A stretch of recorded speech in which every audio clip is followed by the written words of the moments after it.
Daniel stood at the gates of Blackridge High, staring at the towering building with unreadable eyes. It wasn't his first time being the new kid. He had been transferred between schools more times than he cared to count. His mother hoped this place would be different, but Daniel knew better. High school was the same everywhere, a social battlefield where the strong preyed on the weak. He adjusted the straps of his backpack and stepped forward, keeping his expression calm, almost indifferent. But as soon as he entered, the murmur started. "Who's the new guy? Dressed like a hobo. Bet he's a loser." Daniel ignored them. It wasn't the whispers that mattered. It was the eyes. Some were curious, some indifferent, but a select few carried something more sinister, cruel amusement. He recognized them immediately, the predators. And in every school, there were always predators. He made his way through the hallway, tuning out the jeers, his gaze scanning the environment. Blackridge had a reputation for being one of the rougher schools in the district, but Daniel had been in worse places. He walked to his locker, acting as if he hadn't heard the whispered taunts or the snickers from a nearby group of students. Then, as he reached out to turn the lock, a sharp shove sent him stumbling forward. Laughter erupted behind him. "Oops," a voice drawled. "Didn't see you there, new kid." Daniel exhaled slowly before turning around. Standing before him was exactly the type he had been expecting. Jordan Cole, the school's top bully. Tall, broad-shouldered, and wearing a smug grin, he had the confidence of someone who had never been challenged. Behind him stood his usual crew. Levi, a wiry, mean-faced guy who never fought alone. Tate, a stocky brute who enjoyed other people's pain. And Mason, silent but dangerous. Daniel took a moment to assess them, his expression unreadable. He'd seen countless versions of this group before. The leader, the lackeys, the one who thought too highly of himself, and the one who was too stupid to think at all. They were all the same. "You deaf, new kid?" Jordan prodded, stepping forward. "I'm talking to you." Daniel glanced at him, but said nothing. His silence only seemed to amuse Jordan. "What's the matter? Cat got your tongue?" More laughter. "Or maybe," Levi added, circling around Daniel like a vulture, "he's just scared." Daniel sighed. He wasn't scared. If anything, he was disappointed. He had hoped for something different this time. He had hoped, just once, he could go to a school where he wouldn't have to remind people that not all prey were helpless. But Blackridge, it seemed, was like every other place. Jordan smirked, mistaking Daniel's lack of response for submission. "Tell you what, since you're new here, I'll let you off easy." He grabbed Daniel's bag and yanked it off his shoulder. "Consider this a welcome gift." His crew snickered as Jordan unzipped the bag, dumping its contents onto the floor. Books, a lunchbox, and a small, leather-bound notebook spilled out. The notebook landed at Jordan's feet, its pages flipping open. "Oh, what's this?" Jordan picked it up and grinned. "A diary? Damn, new kid. You're softer than I thought." More laughter. Daniel's fingers twitched. He kept his breathing steady, forcing himself to stay still. He had promised his mother. "No fights," she had said. "No trouble." But Jordan had just crossed a line he shouldn't have. That wasn't a diary. It was something far more personal. Jordan flipped through the pages, his grin widening. "Yo, look at this. The freak writes poetry." The laughter doubled. Even some passing students had stopped to watch. Daniel's eyes darkened. His body remained still, but there was a shift in the air, something only a few people noticed. The kind of shift that preceded a storm. But Jordan was oblivious. "Maybe we should read one out loud," he sneered, clearing his throat dramatically. "Let's see. Blood stains the knuckles. The fight never ends. What the hell is this?" The laughter wavered slightly. Something about those words felt wrong, dark, like they didn't belong to an ordinary high school kid. Jordan frowned, flipping the page, but before he could read more, Daniel moved. In a blur, he snatched the notebook from Jordan's hands. It was so fast that for a moment no one reacted. Then Levi scoffed. The hell was that? You got a death wish, new kid? Jordan recovered from his surprise and let out a sharp laugh. Oh, now he's got some fight in him. What are you going to do? Tough guy. Daniel stared at him, his grip tightening on the notebook. He could already see it. Jordan and his crew would push this further. They always did. And if he let it slide now, it would only escalate. But was this really worth it? He exhaled. No, not yet. Without a word, he turned away and crouched to pick up his belongings. The laughter returned, but it was weaker this time. The crowd began to disperse, disappointed that the new kid hadn't fought back. Jordan smirked. That's what I thought, he said, nudging Daniel's shoulder as he walked away. Welcome to Blackridge, loser. As they left, Daniel remained on the floor, his head lowered. He could still hear the echoes of their laughter, but he wasn't humiliated. He wasn't angry. He was calculating, measuring, waiting. They thought he was weak. They thought they had won, but they had no idea who they had just made an enemy of. And when the time came, days passed, but the incident in the hallway was far from forgotten. Jordan and his crew made sure of that. Every day, it was something new. Tripping Daniel in the cafeteria, shoving his books off his desk, whispering insults as they passed by him in the halls. They enjoyed the game, testing him, waiting for him to react. Daniel endured it all in silence, not because he was afraid, but because he was waiting. His mother's words echoed in his mind, no fights, no trouble. He had made a promise, and he intended to keep it, but promises had limits. And Daniel knew his was dangerously close to breaking. It wasn't just the constant harassment. It was the way Jordan smirked every time he got away with it. The way the other students either joined in or watched in amused indifference. No one cared. No one stopped them. In this school, power belonged to those who took it. And Jordan had spent years establishing himself as the king of Blackridge.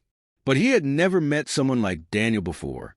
The tipping point came on a Thursday afternoon after gym class. Daniel was in the locker room, changing, when he felt a presence behind him. He didn't react, but he knew who it was before he even turned. Still playing quiet game, huh? Jordan's voice was laced with amusement. Daniel said nothing, focusing on tying his shoelaces.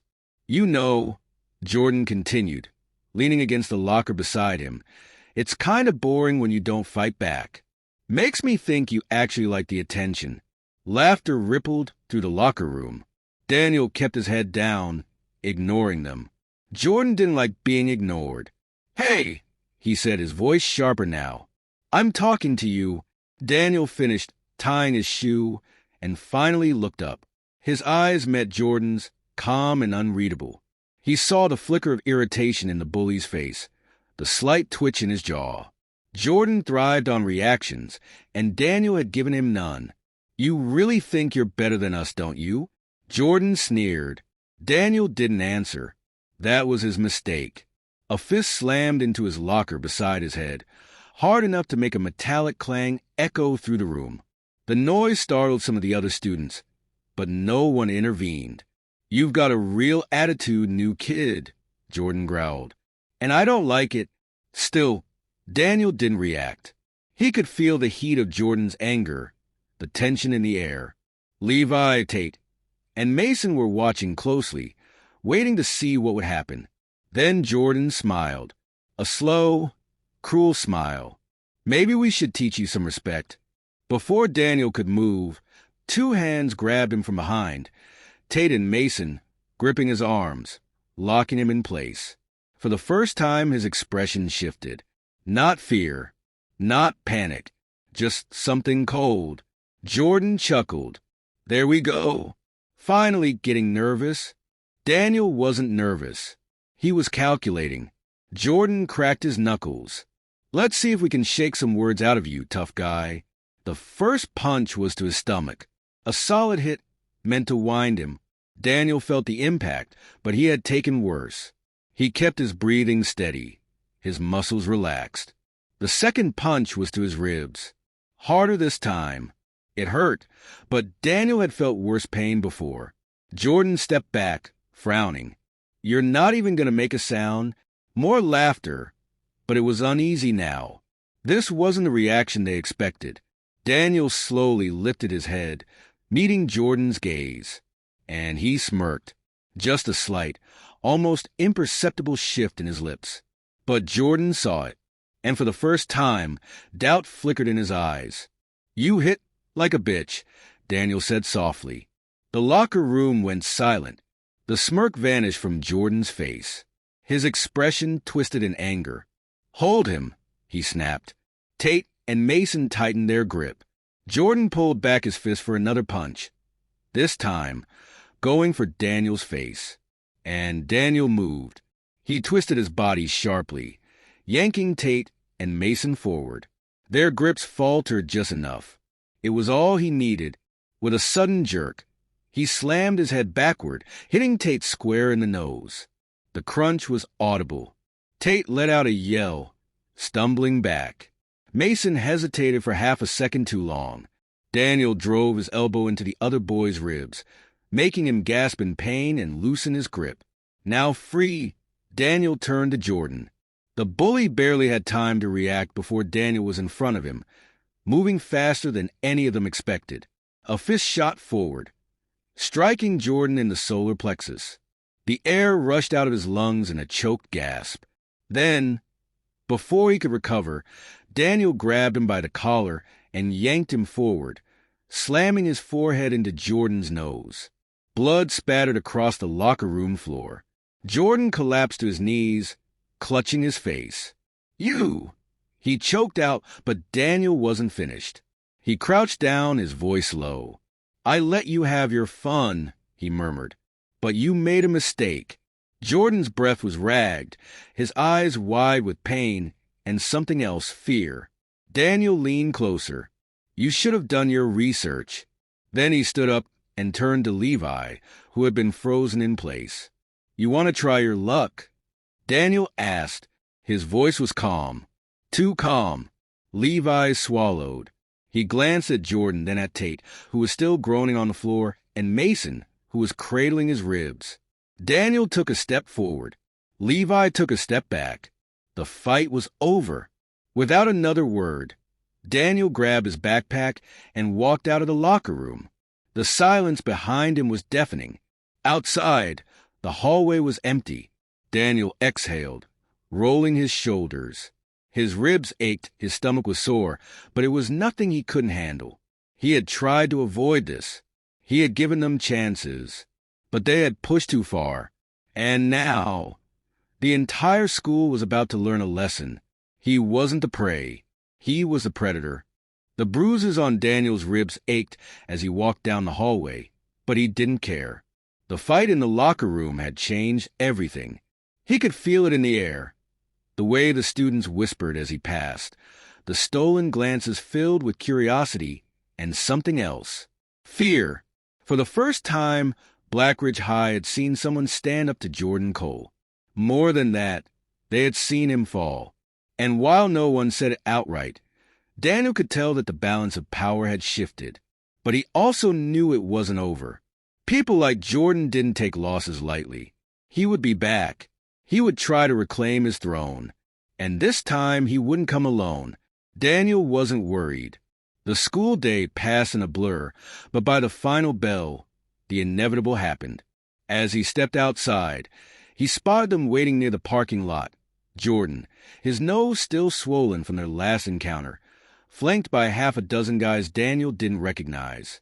Reinforcements. Jordan had been humiliated, and now he wanted revenge. Daniel sighed. He had hoped for something different, but some people never learned. As he approached, Jordan smirked. "You really thought you could get away with that shit?" Daniel didn't answer. He just studied the group, mentally calculating. 7 of them. Most were bigger than him. Some looked like they had experience fighting. Jordan had been smart about this. He had brought muscle. But muscle didn't win fights. Skill did. And Jordan had just made another mistake. "Here's how this works, new kid," Jordan sneered. "You're going to get on your knees, apologize, and maybe, just maybe, I'll let you walk away with your teeth. Daniel tilted his head. And if I don't? Jordan's smirk widened. Then we beat the shit out of you. Daniel exhaled, rolling his shoulders. You should have just walked away, Jordan. Jordan frowned. Then Daniel moved. Fast. Before anyone could react, he stepped forward and drove a sharp elbow into the throat of the nearest guy, a tall, broad-shouldered jock who hadn't even raised his hands yet. The guy choked, stumbling backward. Chaos erupted. Two of Jordan's guys rushed him at once. Daniel sidestepped, catching one by the wrist and twisting it sharply. The sickening pop of dislocated bone echoed in the parking lot, followed by a scream. The second attacker hesitated just for a second. It was enough. Daniel lunged, slamming his knee into the guy's gut. As he doubled over, Daniel grabbed the back of his head and drove it into his own knee. Blood sprayed from his nose as he crumpled to the ground. The rest of the group hesitated now, uncertainty flickering in their eyes. This wasn't a normal fight. Daniel didn't fight like a high schooler. He fought like a soldier. Jordan snarled, "Get him." The next two rushed in. Daniel ducked under a wild punch and struck one in the ribs once, twice, before hooking his leg behind the guy's knee and sending him crashing to the pavement. The other guy grabbed Daniel from behind, locking his arms in a bear hug. Bad move.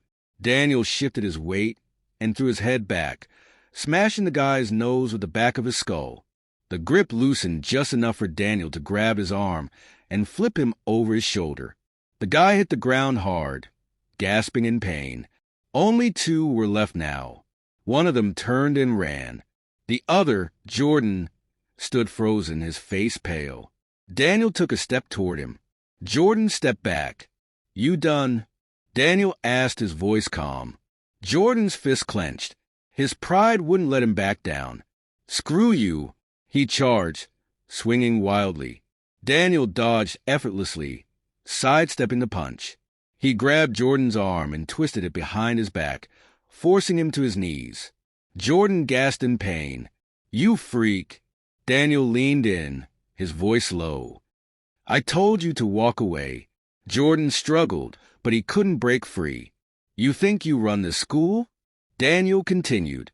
"You don't. You just pick on people weaker than you." He tightened his grip, making Jordan wince. "But you picked the wrong target this time." The students watching from a distance were silent, eyes wide.